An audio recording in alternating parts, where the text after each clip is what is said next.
Following in the footsteps of Robin van Persie, Sanchez made the bold move to burn his bridges at Arsenal in favour of a move to Man United. Involved in perhaps the worst swap deal in history, Alexis Sanchez arrived in Manchester as one of the Premier League's biggest talents, and left as a failure. However, he failed to hit the same heights as the Dutchman and seemingly lost all ability he had showcased in explosive fashion at the Emirates. Sanchez failed to hit double digits in terms of his goal tally for United in the season and a half he was there, with many of the supporters scratching their heads over whether this was the same player we had witnessed at Arsenal. Beloved at Arsenal, Alexis never produced the same form after making his long-awaited move to Old Trafford. Swapped with Henrik Mkhitaryan, Sanchez's wages were reportedly around £14 million a year after tax. He cost the club a chunk and simply didn't perform. He joined Inter Milan on loan at the beginning of the 2019-20 season.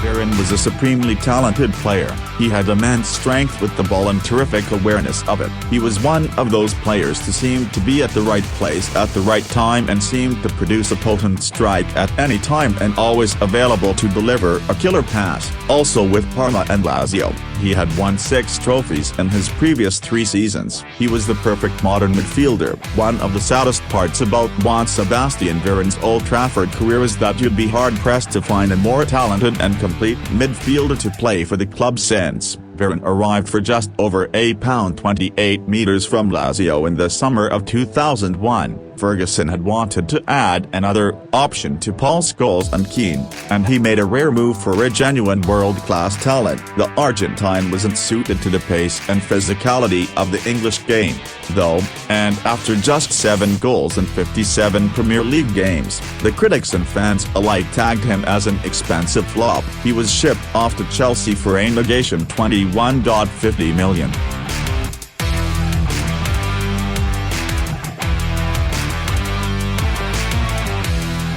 Conspiracy theories might suggest that Monaco owed Manchester United the transfer of Anthony Martial after they allowed the formerly prolific Radamel Falcao to join the club on loan. United had an option to buy Falcao come the end of the season, but even Louis van Gaal wouldn't have been daft enough to accept such a deal after the Colombian's nightmarish season, having only just recovered from an incredibly serious ACL injury.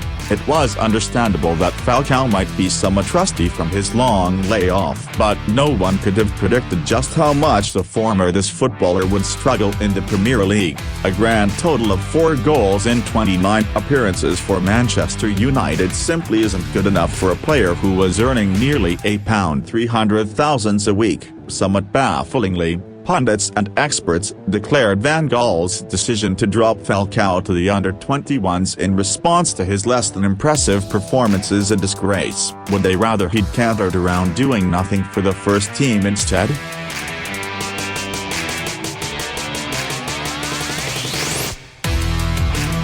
Diego Forlan was a bright prospect in South American leagues. During his stint at his last South American club Independiente, he gained a reputation for being a clinical striker. This is where he caught the eyes of European clubs. He was young and had huge potential, whereas in Sir Alex Ferguson United had a manager who was a master in the craft of getting the best out of youth prodigies. This increased the hopes of United fans and in Forlan.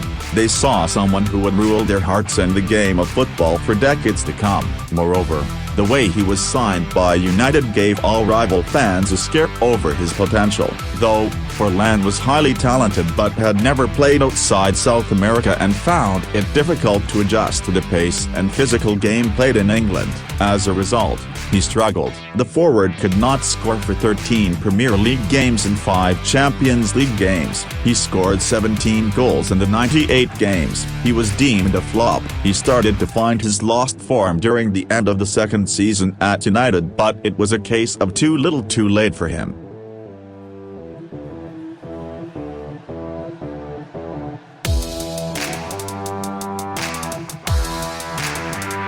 Manchester United have had a long history of iconic players donning the number 7 jersey, so when Angel Di Maria, A superstar who was in some corners of the footballing world was being touted as the real hero of Madrid signed for United in a record-breaking deal worth £67.50 million. He naturally was awarded the number 7 jersey. Angel Di Maria is an attacking player who could torment any opposition with his raw pace and dribbling ability. United bought him with the intention of strengthening their wing play. He came with much fanfare to the club and was touted as the next hero of United. He started on a bright note, won Manchester's Player of the Month award in September. However, in September things took a nasty turn. He was criticized by the United manager and his confidence took a hit.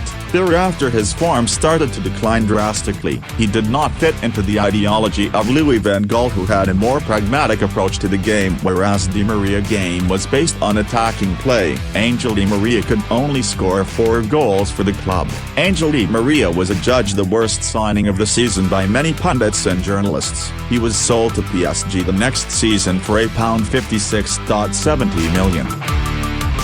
Thank you for watching. Subscribe to our channel. Don't forget to press the like button and share your opinions in the comments. Watch football together.